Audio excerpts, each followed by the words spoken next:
We began last week a study we've entitled The Cross, History's Supreme Moment.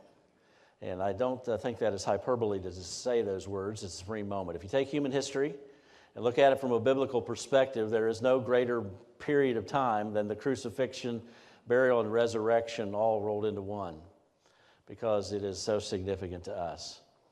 And God determined that when Jesus died, that it would be accompanied by 5 miraculous, unique, powerful events, so that everybody living that day would know that something unique, special, never duplicated, one of a kind, eternally significant event had taken place. The first one we looked at was in verse 43, if you look there in your Bibles, Matthew 45. Now from the 6th hour until the 9th hour, there was darkness over all the land. We talked about that in a bit of detail last week. We talked about how the darkness pictures the absence of God's close fellowship and presence as Jesus became the sin bearer for us. It also pictures the presence of sin, that even though he had no sin, he took our sin upon himself in judgment on the cross. And if you'll skip to verse 50. And Jesus cried out again with a loud voice and yielded up his spirit. Then behold, the veil of the temple was torn in two from top to bottom. And the earth quaked, and the rocks were split. And the graves were opened, and many bodies of the saints who had fallen asleep were raised. And coming out of the graves after his resurrection, they went into the holy city and appeared to many. So we're looking at the second of these, and you'll see that for us in the first part of 51. Then behold, the veil of the temple was torn in two from top to bottom. As we read those words, they just sort of lay there. They sort of like, you have words on a page. It doesn't give us a lot of detail, but the assumption is that Matthew makes, and God would expect us to do this, is to take that bit of information and compare it with what else we can find in the Scripture, so that this becomes not just a snapshot, but becomes a full-blown panorama of what God is doing. To say to us something singular, significant, special, eternal is taking place at this moment when it says he yielded up his spirit, and then behold, these things happened in rapid succession. So we're going to put a lot of puzzle pieces out on the table for a moment, and we're going to look at these puzzle pieces. We're going to try to arrange them and try to understand them, and then when we come to the end, we're going to try to snap all these pieces together so that you and I can see with all the power and all the push and all the significance of this event, this tearing of the veil. First of all, let's see if we can understand what it is that he's communicating with the veil, what the veil communicates. And we're going to look at a number of verses. You can follow along as best you can by turning there. We'll have some of this on the screen for you. But first of all, and by the way, we will be back to Matthew 27, so don't lose your place there. But all the way back in Exodus chapter 30, we find these words, Exodus 30 and verse 1. Speaking about this veil and its construction and all that it entails. It says there, you shall make an altar to burn incense on. You shall make it of acacia wood. A cubit shall be its length, and a cubit its width, and it shall be square, and 2 cubits shall be its height. And its horn shall be of one piece with it. So a cubit's about roughly 18 inches. It's the distance from the point of your elbow to the tip of your hand. And we usually assume it's that way. So think of this square little table, about 18 inches on the side. And it was called the altar of incense. This is going to be very important to our understanding about the tearing of the veil. So file that away. Go down, if you will, to verse number 6. And you shall put it, that's that altar of incense, and you shall put it before the veil that is before the ark of the testimony, before the mercy seat that is over the testimony, where I will meet with you. Aaron shall burn on it sweet incense every morning when he tends the lamps, and he shall burn incense on it. We also know in other passages that the incense was burned there also in the evening. So he's starting to put together a picture of what this communicates. And basically what God is communicating is this. He is holy. Where God dwells, it is a place of holiness. So for God, this speaks of his exclusive holiness. Now, let me just get a little floor plan up in front of you, and if you will allow your gaze to go to that for just a moment. 15 centuries before Jesus was on the earth, God told Moses that he was to build a portable structure for the worship of God. And if you can think of the inner part of this as being a rectangular building, having 2 rooms, one square and one rectangular. The rectangular room, and if you were looking at this, you would enter on the right. That's where the door would be. And inside that rectangular room, known as the holy place, was a table with showbread on it. On your left would be a lampstand with 7 branches that would be burning. And directly in front of you would be this altar of incense we just read about. And immediately in front of it, just inches away, was a curtain, the veil. And it was what separated these 2 rooms. On the other side of that veil was where the presence of God was. Originally, that's where the Ark of the Covenant was laid. You didn't go into the holy place unless you were a priest, and you did not go behind the veil into the Holy of Holies except one day a year, and that was exclusively the province of the high priest. And he would go in with blood and put sacrificial blood on the altar, or the lid of that, which was known as the mercy seat, picturing the covering of sins through the sacrifice.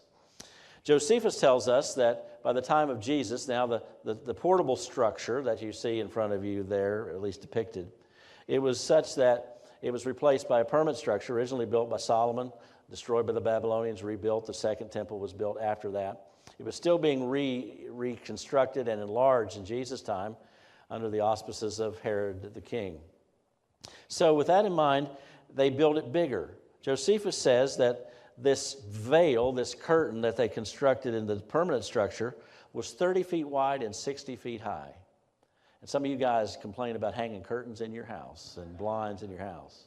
This was a project. He also says, and of course this is extra biblical history, but this is the best we have. He said that it was woven to be 4 inches thick. He said the width of a man's hand, about 4 inches. He also said that when it was taken into place, it weighed hundreds of pounds. And the Talmud, which is another extra biblical history, says that it took 300 men to carry it in and to get this thing assembled. So it was massive. It was massive. Now, I'll also tell you something else, because the Ark in Jesus' day, there was no Ark in the Holy of Holies. And sometimes it's hard to imagine that, but during the Babylonian destruction of the temple, the Ark of the Covenant disappears from history. Some believe that it's hidden, maybe still hidden. Some people believe it was destroyed, never to be seen again in its earthly form. But regardless, that Holy of Holies was still the place where God's glory dwelt, and that was a place that you didn't enter in. So it's basically saying, in this temple structure, it is God in His holiness on one side, and He's the only one on that side. God is in a category all by Himself. He's unique, special. He's the only one that's perfectly holy. And that also says for us, secondly, that man is in his sinfulness on the other side. So the veil communicates God, His holiness, for man, his total sinfulness. And you see that in front of you there. So let me just take you down this path just a little bit further and tell you something else about the veil. Now, this goes back to the structure you see in front of you here, the portable structure, because while they wandered for 40 years in the wilderness, and even then decades afterwards, they would take this structure down, pack it up, and move it to as they moved, and then set it up in the midst of their camp to have a central place of worship. Numbers chapter 4, verse 5 says this: "When the camp prepares to journey, Aaron and his sons shall come, and they shall take down the covering veil and cover the ark of the testimony with it." Sometimes we've seen in our history, in our Bible storybooks and that sort of thing, them carrying the Ark of the Covenant. Remember, they had poles on this box, they would carry it along, and they're carrying it out into public. That was maybe practice, but that was not God's plan. It was so holy, because that was God's location, that they would take the veil down, step forward, and then drop the veil over the Ark of the Covenant and wrap it up, so that even when it was traveled, you were not to see the Ark of the Covenant fully exposed, because that was so holy and so special. So it is man's sinfulness on one side and God's exclusive holiness on the other. And you think about this. Here's the line. Here's the line of demarcation. How many people are on that side of the veil? God Himself, holy. Who's on the other side of the veil? Humans like us, all in our sinfulness. And there's one more thing we need to add, another piece of the puzzle we need to bring out in front of us, and that's simply from the priest's standpoint. The priests and what they did. And it tells for us through the priest the necessity of sacrifice. The only time that veil was gone behind was if you took sacrificial blood with you. Leviticus 16:2 says this: "The Lord said to Moses, tell Aaron your brother not to come just at any time into the holy place inside the veil, before the mercy seat, which is on the ark, lest he die, for I will appear in the cloud above the mercy seat." In other words, God's saying, it's me and my holiness on one side, it is man and his sinfulness on the other side, and don't you as a sinful person come in here, because it will be enacted and cost you your very life. Now that was in Leviticus 16, 12 and 13, same chapter. When the high priest would enter, one day, Day of Atonement, says this, 16 Leviticus 12 and 13. Then he shall take a censer full of burning coals from the fire of the altar before the Lord, with his hands full of sweet incense beaten fine, and shall bring it inside the veil, and he shall put the incense on the fire before the Lord, that the cloud of the incense may cover the mercy seat that is on the testimony, lest he die. So even when the high priest went in, taking some blood that's going to be sprinkled on the mercy seat, picturing the covering of sins, he didn't just waltz in. He took a bowl, a censer, if you will, metal, put live coals in it, and think of some chains holding it up so it would kind of hang suspended so you wouldn't burn yourself. And then as he went in, he would put a handful of incense and make a big plume of smoke filled. And it says in this story, in this verse in front of you, that covering of the veil, that the veil covered all the other days of the year. This smoke of the incense blocked the view of the mercy seat from the high priest. So every day when it was moving, it was covered. When the high priest went in, it was covered with smoke. The other 364 days of the year, the veil blocked it. Because God is saying in multiple ways, in no uncertain terms, it's me and my holiness on this side, it is you and your sinfulness on that side. And the only way to penetrate this is through sacrifice. And he would bring some blood in on the Day of Atonement and sprinkle on the altar. And that was to picture the covering for man's sins before God. Now, Hebrews chapter 9 gives us this commentary on the subject. It says in Hebrews 9:7, but into the second part, that's the Holy of Holies, by the way, the high priest went alone once a year, not without blood, which he offered for himself and for the people's sins committed in ignorance. So basically, here's what you have. Very simple. Here's the puzzle pieces. It is all set up, and the veil is designed to tell us this. God is holy in a category by himself. Man is sinful. We are on the other side. The only way it's penetrated, the only solution is sacrifice, and the blood of lambs was always going to be insufficient until the Lamb of God would come. So God is saying, access denied. You want to come to me? No, you have to stay out. Come close to the ark? No, it should be covered. And even on the Day of Atonement, it was covered with the smoke of the incense that he carried in. For 15 centuries, the veil has been standing in its place of worship, saying to anybody who cared to do the calculation in their minds, you can't come to me because you're sinful and I am holy. Sacrifice is the solution, but the ultimate sacrifice has not come. Now, let's think about what this veil communicates to us. Let's throw a few more puzzle pieces on the table, and maybe that'll help us. Okay? For the priest, it communicates that something has to change. For the priest, all must know that a change is taking place, and a change is afoot. So when you go back to Matthew 27, and it says, 50, and Jesus cried out again with a loud voice and yielded up his spirit, and behold, the veil of the temple was torn in two from top to bottom. God is saying something significantly and eternally significant has taken place, and we have entered a different category. Something has changed. But also, God is arranging something very magnificent. Now, you got to think with me a moment. This is not time to slumber. Sit up straight, take a breath of oxygen, because we have a few more pieces of the puzzle we need to snap together, all right? Now, if you exited Jerusalem in the time of Jesus, and the walls of Jerusalem were not where they are now if you visit today, those walls have been rebuilt, you would go out through what was known as the Damascus Gate, which was the gate that took you north. And the reason it was called the Damascus Gate, because if you just kept going north, you were going to run into Damascus after a few days' journey. Okay, so that was the one that pointed toward Damascus. Outside that gate was a small hill known as Golgotha or Calvary. We know it by either term. And that was the place that the Romans selected that executions would take place, because they wanted people to pass by. And they wanted to so terrorize those people that they had subjected to say, if you mess with Rome, look over there.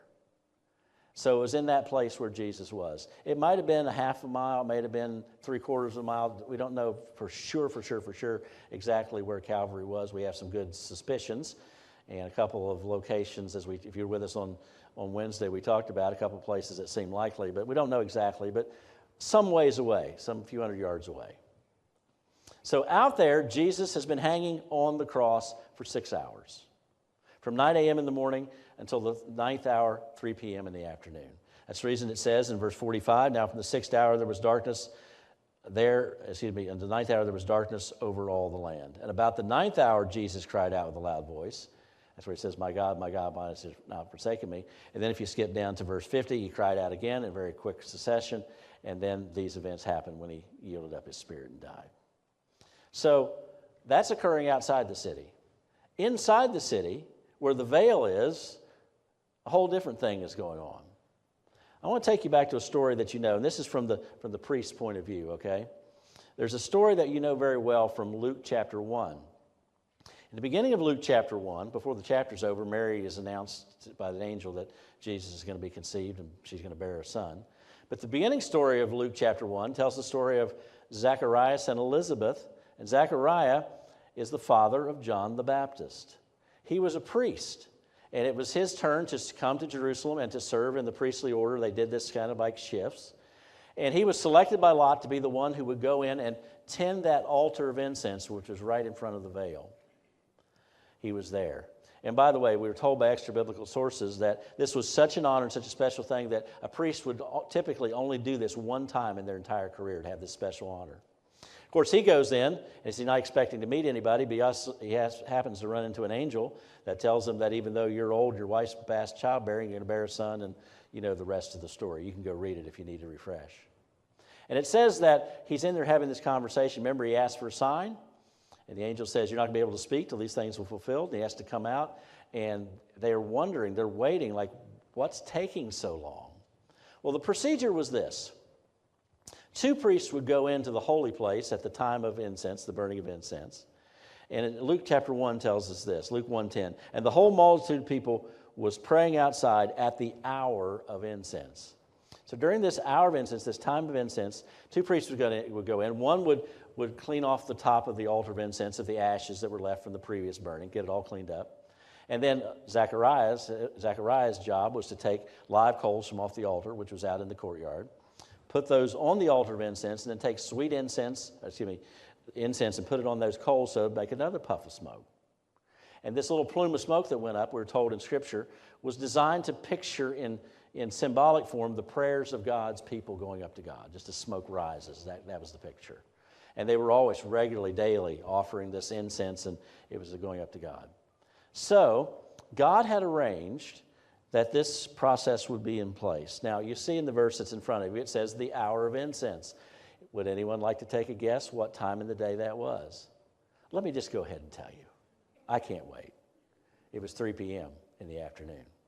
At the very time when the darkness is coming to an end and Jesus breathes his last, and he cries his last cry, and he dies, over there in the temple, half a mile, 3/4 mile away, God's about to do something significant. And God has prearranged that there be at least 2 witnesses there to see it. Did you notice in the text of verse 51, it says the veil of the temple was torn in 2 from top to bottom? How would they have known that if no one had been in the room to see it? You could have seen the evidence of being torn. Well, there's a curtain, it's torn in half. I don't know which direction it was torn, but it says specifically from top to bottom. By the way, if we had a big curtain hanging here and I said it's your job to tear it, we'd probably think the practical thing is start tearing it from the bottom and pulling it out till the tear went all the way up to the top. The fact that it happens in the opposite direction is telling us it was not torn by anything physical, any human intervention, any accident. It was torn by the unseen hands of God who tore it from the top to the bottom.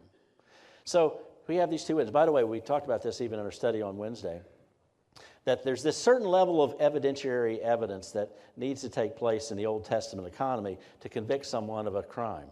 So it's always at the mouth of 2 or 3 witnesses. Remember when they tried to put Jesus on trial, they had trouble finding any witnesses because they brought in witnesses. They tried to find 2, and they couldn't agree with each other. Until finally Jesus says something, they charge him with his own witness of blasphemy and so forth. That's how they charged him. So God arranged that there would be 2 witnesses on hand to witness this. Now, here's one more piece of the puzzle, okay? How would they know that the tear in the veil of the temple had anything to do with what's going on outside the north gate of the Damascus gate? How do they know that these 2 things are related? How do they know they have any relation to each other? It could just be completely separate events. Read the text in front of you, 51. Then behold, the veil of the temple was torn in 2 from top to bottom, and the earth quaked. At the very moment when Jesus died, plenty of witnesses to say, what happened when Jesus died? The earth shook. There was at least 2 witnesses in the holy place to verify that when the earth shook, the veil was torn in 2 from top to bottom. God inserts in the text, by the way, there's a whole bunch of meaning about the earthquake. We'll look at that next week, Lord willing. But God inserts a timing device so that what's happening out there and what's happening in there all is connected to the same event, so that God would be saying, this is connected to my Son. For man, death is what caused the tear that's in front of us. It was not an accident. It was not some result of the earthquake. The earthquake was what timed it all together. So, what's it communicate? For the priest, everything's going to change. Stand by. For man, we are to connect this together in our minds and to see the significance of it. And for God, it says this to us. The entry price was paid. The entry price was paid. We are told that without the shedding of blood, there is no remission. Without the blood shed, there is no covering for sin. And all the lambs that have been slain and all the blood that have been applied, all the days of atonement that had come and gone, in that holy of holies, was never sufficient to do what Christ did through those 6 hours on the cross in his ultimate death, and verified by his resurrection 3 days later. It says the price was paid. It is in place. And let me just say this to you. Maybe you come this morning and you're one of God's children, and we're going to offer him our thanks, and we're going to offer him our praise. We're going to respond as we should in worship. But maybe you've come and you're kind of like someone outside that veil prior to it being torn. Maybe you feel like you're on the outside looking in. You don't feel like you have access to God. You don't know if these things are true. Can I be sure that they're true? Well, it always takes and always requires some faith. I can't prove to you in some scientific way that these things took place. I can point you to a written record delivered from eyewitnesses that was fulfilling prophecy from long ago. All that lends credibility to it. But you have to come to the point you just believe. We are told in Hebrews that those that come to God must believe that he is. And he's a rewarder of those that seek him. It's by faith that we are saved. And it's simply this. Here's what God asks you to believe. He asks you to believe that he is holy. And the way is blocked except through the sacrifice of Jesus.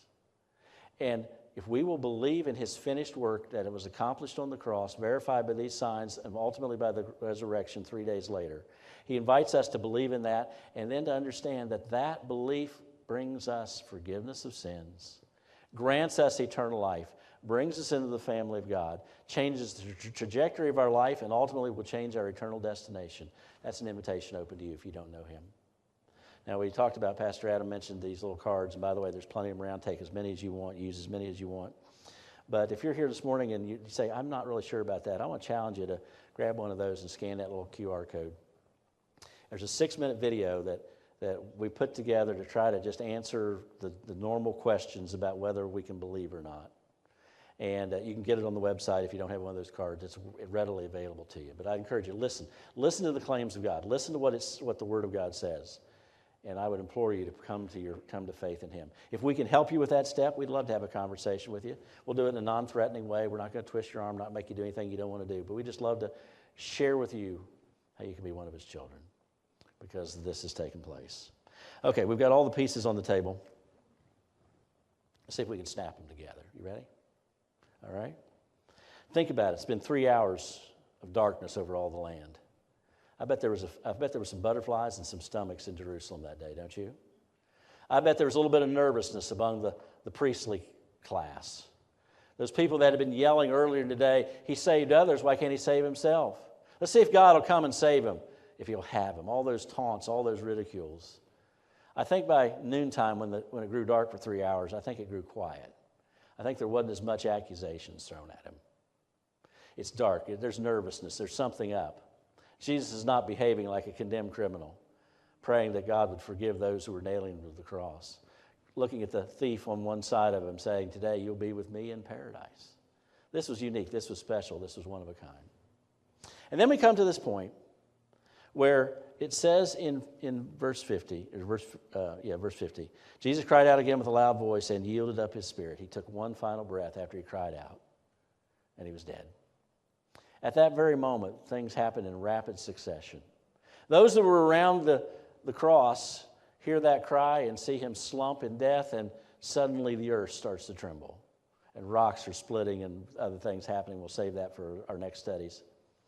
But suddenly you knew something different was happening. Now flash inside Jerusalem. Go to the temple. Walk through its courtyard in your imagination and step into the holy place, knowing that on the other side of that veil is where the presence of God was. It was a place that nobody went except one man one day a year, and then with special arrangements and sacrificial blood.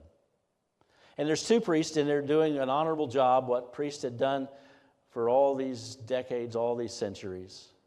And two of them are standing there, and I just kind of picture they've probably already got the ashes pulled off and the incense is ready to go on, and suddenly in that holy place, the earth begins to shake and tremble.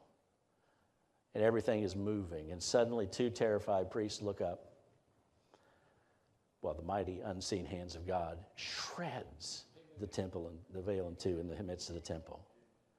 And it says for all us simply this. Here's the bottom line. Access is granted. Access is granted. Now, this is what he says to you and I.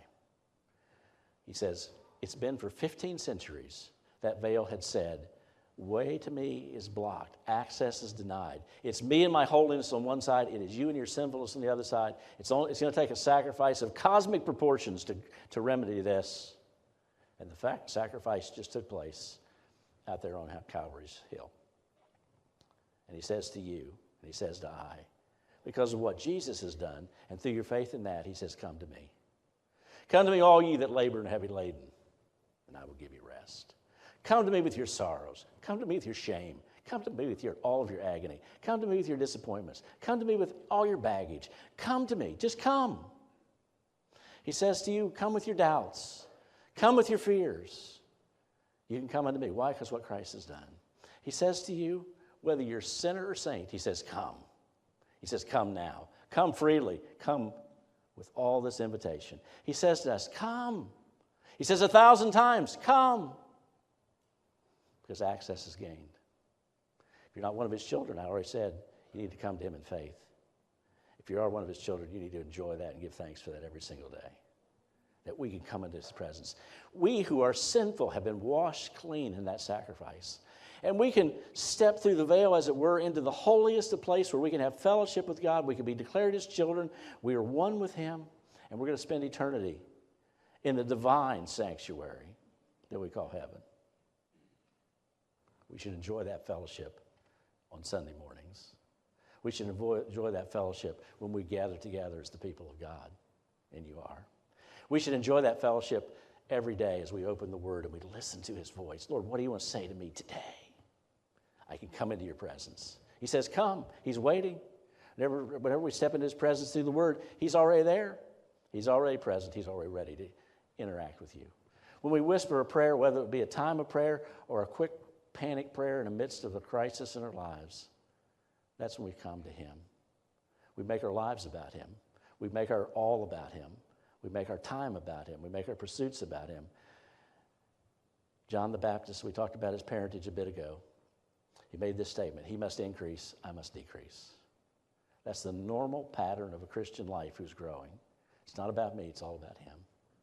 He simply says, access was denied. Christ died. Then behold, the veil of the temple was torn in two from top to bottom. The earth quaked, and the rocks were split, and the graves were opened, and the bodies of the saints who had fallen asleep were raised. He says to you, he says to me, access is granted. Take advantage of that access.